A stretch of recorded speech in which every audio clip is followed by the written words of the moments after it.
का हमारा जो हम डेली बेस पे डिस्कस करते हैं इंग्लिश सुबह 8 बजे। आज का हमारा, इससे पहले हमने सारा बेसिक करा। आज का हमारा पार्ट प्रोनाउन है, पार्ट 1, और वोकैब हम इसमें डिस्कस करेंगे। इनके पीडीएफ भी आपको साथ में मिल जाएगा, तो आपके लिए काफ़ी इंपॉर्टेंट ये हो जाएगा। तो let's start this important video part. चलते हैं, अब आगे बढ़ते हैं, आज के इस वीडियो को स्टार्ट करते हैं। तो चलते हैं, अब हम इनको डिस्कस करते हैं। आज हम करेंगे प्रोनाउन का केस, ठीक है। तो प्रोनाउन हम वर्ड करें जो हम यूज़ करते हैं इन दी प्लेस ऑफ नाउन, यानी कि नाउन का काम क्या होता है, एक सेंटेंस में सब्जेक्ट जहाँ तो ऑब्जेक्ट बनना। इसी तरह जो प्रोनाउन होता है, प्रोनाउन का काम भी क्या होता है, सब्जेक्ट बनना या ऑब्जेक्ट बनना। यानी कि जो प्रोनाउन होता है वो हम नाउन की जगह यूज़ करते हैं, यानी कि एक पूरे पैराग्राफ में, एक सेंटेंस में जो वर्ड बार बार रिपीट करते हैं वो नाउन होता है। अगर हम उसको रिप्लेस कर दें वो हम प्रोनाउन से ही कर सकते हैं। तो प्रोनाउन भी हमारे पास एक्ट करता है क्या, सब्जेक्टिव केस जहाँ तो ऑब्जेक्टिव केस, ठीक है। ये आपने याद रखना है। जैसे इसमें बात करें जो सब्जेक्ट है, अगर हमारे पास जैसे प्रोनाउन आ जाता है, इसमें जो फर्स्ट पर्सन होता है, सेकंड पर्सन होता है, थर्ड पर्सन होता है, तो फर्स्ट पर्सन में हमारा क्या आ जाता है, आई और वी आ जाता है, ठीक है। तो आई सब्जेक्टिव केस है, वी भी सब्जेक्टिव केस है, और यू भी ऑब्जेक्टिव केस है। यू सेकंड पर्सन आ जाता है, ही शी इट दे ये हमारे पास थर्ड पर्सन आ जाता है। फर्स्ट पर्सन में आई और वी, सेकंड पर्सन में यू, और थर्ड पर्सन में ही शी इट दे आ जाता है। जो हमारे पास क्या आ जाएगा, हमारे पास जहाँ पे हम बात करें जो फर्स्ट पर्सन है आई, तो ये सब्जेक्टिव केस में आई ही होता है। अगर आई को हमने ऑब्जेक्ट बनाना हो तो ऑब्जेक्ट आई का बनता है मी। ये आपने याद रखना है, क्योंकि प्रोनाउन का काम होता है सब्जेक्ट या ऑब्जेक्ट बनना, जैसे नाउन का होता था, लेकिन हम इसको नाउन की जगह भी यूज़ करते हैं। वही जो प्रोनाउन है इसका ऑब्जेक्टिव केस हम अस से बनाते हैं, यू का ऑब्जेक्टिव केस यू ही रहता है, ही का ऑब्जेक्टिव केस हिम, शी का ऑब्जेक्टिव केस हर, इट का इट, और दे का दैम ही ऑब्जेक्टिव केस रहता है। तो हमें क्या करना है, ऑब्जेक्टिव केस इसका बनाना है सब्जेक्टिव केस का। तो ऐसे जहाँ पे एक सेंटेंस लिखा गया आप इसको ध्यान में रख सकते हो, आई, मी, हेल्प या ही या हिम। तो जहाँ पे वर्ब कौन हो जाएगी, हमारे पास वर्ब आ गई हेल्प, और इस वर्ब को करने वाला सब्जेक्ट है, तो सब्जेक्ट हमारा मी नहीं होता, सब्जेक्ट हो जाएगा आई। जाने कि मैंने हेल्प करी, किसकी, ही की या हिम की, तो ऑब्जेक्ट बन रहा है। ऑब्जेक्टिव केस हमारे पास क्या बनता है, ही का हिम बनता है। इस तरीके से आपने याद रखना है। उसके बाद जो हम बात करें, हमारे पास जो नेक्स्ट आ जाता है, इसमें और चीज़ें आप ध्यान में रख सकते हो इसका। तो जैसे यूज़ ऑफ ऑब्जेक्टिव केस, जो ये वर्ड है, इन वर्ड के बाद हम ऑब्जेक्टिव केस ही यूज़ करते हैं। जैसे बिटवीन हो गया, विद हो गया, बिसाइड्स हो गया, including, excluding, with, like, unlike, together, along with, as well as, and not, in addition to, rather than, accompany by, no less than, nothing. This word जो प्रीपोजिशंस हैं या प्रीपोजिशनल फ्रेज हैं, इनके बाद ऑब्जेक्टिव केस आता है, ठीक है। जो प्रीपोजिशंस होती हैं, प्रीपोजिशनल फ्रेज होते हैं, या यही वो सेंटेंस है, इनके बाद हमेशा ऑब्जेक्टिव केस ही आता है। जैसे हम इधर डिस्कस करें, you should not depend up on, you should not depend on, ये दिया गया है। तो यहाँ पे हम देखेंगे यू शुड है, शुड तो हमारे पास मॉडल वर्ब होती है, यानी कि हेल्पिंग वर्ब, तो यू आ जाएगा सब्जेक्ट। तो अब हमारे पास जो ही है, यही यहाँ पे ऑब्जेक्ट बन रहा है, तो ही का ऑब्जेक्टिव केस हिम होता है, तो इसलिए इसकी जगह क्या आ जाएगा, हिम आ जाएगा, ठीक है। ये आपने डिपेंड रखना है, यहाँ पे याद रखना है। नेक्स्ट दिया गया है आपको, नेक्स्ट जो आपने याद रखना है, all the player except he attended the party. तो जहाँ पे क्या आ जाएगा, हमारे पास एक्सेप्ट है, ये प्रीपोजिशन है, तो प्रीपोजिशन के बाद ऑब्जेक्टिव केस हमारे पास हिम आता है।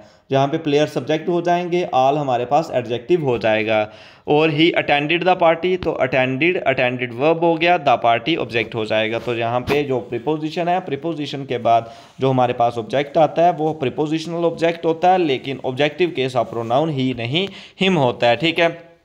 नेक्स्ट केस आ जाएगा हमारा, नेक्स्ट केस क्या आ जाएगा, all his friend like he are stupid. तो जहाँ पे क्या आ जाएगा, लाइक, ये प्रीपोजिशन आ गई, तो इस प्रीपोजिशन के बाद हमारा ऑब्जेक्टिव केस आएगा, तो ऑब्जेक्टिव केस ही का हिम हो जाएगा। आपने याद रखना है, प्रीपोजिशन का केस हो या एडजेक्टिवल फ्रेज हो, तो वहाँ पे हमारे पास क्या आता है, प्रीपोजिशन के बाद जो प्रीपोजिशनल ऑब्जेक्ट आता है, और ऑब्जेक्ट हमारा पास जो ऑब्जेक्टिव प्रोनाउन बनता है, ठीक है। नेक्स्ट जो हमारे पास इंपॉर्टेंट चीज़ है बिटवीन यू एंड आई, तो एंड भी हमारे पास आ जाएगा, तो एंड के बाद भी हम ऑब्जेक्टिव केस करेंगे, आई का आ जाएगा मी।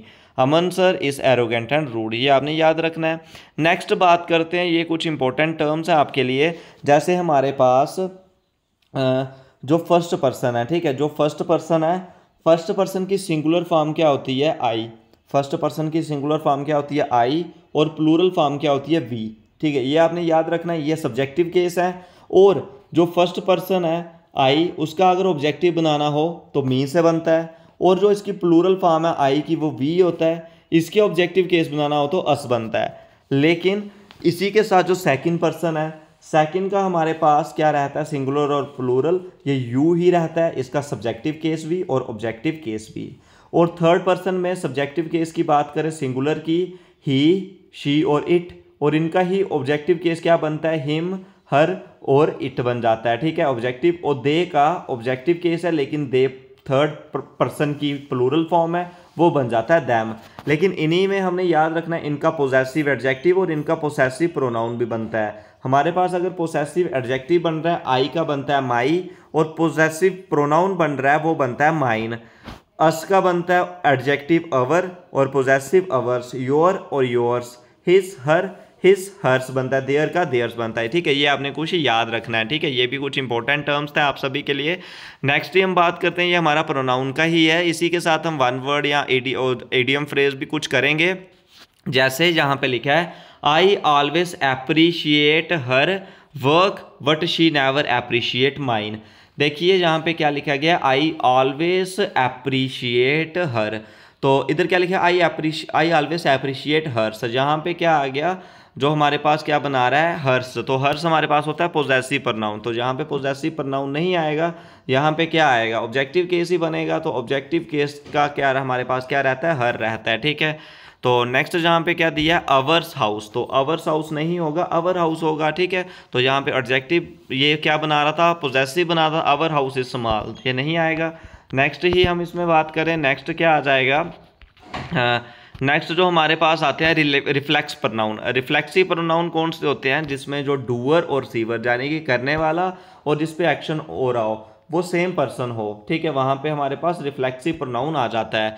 रिफ्लेक्सिव प्रोनाउन में हम बात करें, रिफ्लेक्सिव में क्या आ जाता है, my self, our self, your self, him self, her self, it self, them self. ठीक है, ये सारे आ जाते हैं। जैसे यहाँ पे लिखा है डूअर और सीवर सेम होता है, he adopted him to harsh climate, उसने अपने आप को अडॉप्ट कर लिया हार्श क्लाइमेट में। ही अडॉप्टेड हिम नहीं, जहाँ पे डूअर और सीवर सेम है तो यहाँ पे हिमसेल्फ आ जाएगा। ठीक है, ये आपने याद रखना है। उसके बाद he can not put me in danger for you, वो मुझे, he can not put me, ठीक है, मी का बन जाएगा माई सेल्फ, तो ये आपने कुछ याद रखना है। ठीक है, उसके बाद ही हम बात करते हैं, जो हमारे पास आ जाएंगे कुछ आज के one word substitution. A person or thing that has the same name as another, pseudonym, name से एक रिलेटिव या successor. A person or thing that has the same name as another, another के जैसा सेम नेम उसका अगर है तो उसको हम क्या बोलेंगे, तो ये हमारे पास वन वर्ड ही हो जाएंगे। तो इनका सही आंसर आपने बताना है, क्या इसका हमारा सही आंसर जो हो जाएगा। ठीक है, आपके लिए डेली बेस पे हम इसी तरीके के इंपॉर्टेंट क्वेश्चंस जो डिस्कस करते हैं अपकमिंग आपके एग्जाम्स के लिए, ये काफ़ी इंपॉर्टेंट है और इसी तरीके के क्वेश्चन आपके एग्जाम में पूछे जाएंगे। तो फर्स्ट क्वेश्चन इसका हो जाएगा ऑप्शन नंबर बी, नेम से किस the right answer. Able to adopt many different function or activity, expert, versatile, surrogate या डेप्यूटी, तो सही आंसर इसका option number B, versatile is the सही answer. One who treats skin disease, जो skin disease को treat करता है, radiologist, geologist, cardio या डर्मेटोलॉजिस्ट, तो who treat disease is known as dermatologist, option number D is the right answer इस question का हो जाएगा। Original inhabitant of a country, immigrant, aborigines, residents या स्लेव्स, तो इसका सही आंसर आपका ऑप्शन नंबर क्या हो जाएगा, बी, एबोर्गाइनस इज द सही आंसर। आपने भी साथ साथ करना है, आपको डेली बेसिस पे सुबह 8 बजे इंग्लिश का सेशन और शाम को 8 बजे जीएस का सेशन, इंपॉर्टेंट पीडीएफ भी लिंक इसी के साथ अवेलेबल होते हैं। A person who sells and arrange cut flowers, nutritionist, agriculturist, florist या बोटानिस्ट, तो सही answer option number C, florist is the right answer. One who draws or produces map, cartographer, photographer, designer या draftsman, तो सही answer cartographer, option number A is the right answer. A game in which no one wins, वो game जिसपे कोई भी ना जीते। Conquest, draw, triumph या फीट, तो सही answer option number B, draw is the right answer. A strong and fast moving stream of water, rivulet, creek, torrent या ट्रिकल, तो ऑप्शन नंबर इसका C, torrent is the right answer, fast moving stream of water. People living at the same time, people living at the same time, comrades, cosmopolitan, friends, contemporaries, option number D, contemporary is the right answer. One who can use both hand efficiently, दोनों hand को efficiently use करना है। एम्बीवेलेंट, skilful, genius, ambidextrous, तो सही answer option number D, ambidextrous इस question का बिल्कुल right और करेक्ट आंसर आपका हो जाएगा। आप इन क्वेश्चनों को शेयर करें, वीडियो को शेयर करें, लाइक करें और चैनल को सब्सक्राइब करें। आपके लिए ये क्वेश्चन काफ़ी इंपॉर्टेंट, बेनिफिशियल और यूज़फुल हैं। इसी तरीके के क्वेश्चन आपके एग्जाम में आपसे पूछे जाएंगे और अपकमिंग जितने भी एग्जाम हैं वहाँ पे इसी तरीके के क्वेश्चन आपके आएंगे। तो अगर इनके रिगार्डिंग कुछ और डाउट्स हों तो कमेंट सेक्शन में ज़रूर पूछें। आज के इस वीडियो में बस इतना ही।